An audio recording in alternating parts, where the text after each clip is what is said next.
একটি হিন্দু মেয়ে মুসলমান হয়ে নিজেকে গর্বিত মনে করতেছে। এই কথা শুনে ইন্ডিয়া ক্যালকাটার হিন্দুরা তাকে নিয়ে বিভিন্ন তিরস্কার করতেছে এবং বলতেছে, তুমি আমাদের এখানে আসো, তোমরাকে আমরা অনেক সম্পদ দিব, সুন্দরভাবে বিয়ে শাদী দিব, তুমি আমাদের হিন্দু বোন। ওই হিন্দু বোনটা শুনে সাথে সাথে বলল যে তোমাদের ধর্ম আর মুসলমানদের ধর্ম আকাশ পাতাল ব্যবধান। তোমাদের ভিতরে ফেতনা ফ্যাসাদ আছে, জাতিগত ভেবে তোমরা মানুষকে হিংসা করো, নিন্দা করো এবং একটু নিচু জাতের হইলে তোমাদের সাথে বসতে দাও না, পূজা করতে দাও না। আবার স্বামীর পাওকে চুল দিয়া মুছিয়া দাও।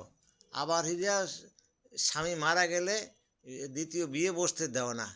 তারপরে আবার তোমাদের এই হিন্দু মেয়েদেরকে তোমরা এমনভাবে ভাবো যেন সে অন্য জগতের মানুষ। আর মুসলমানদের ধর্মে আসিয়া আমি এমন কিছু পাইছি যা আমার জীবন আমি কল্পনা করতে পারি নাই। বিয়ে হলে স্বামী মারা গেলে বিয়ে বসা যায়, স্বামীদের সম্মান করা যায়, নিচু আর উঁচু জাত বলে কোনো কথা নাই, এদের মধ্যে কোনো ভেদাভেদ নাই।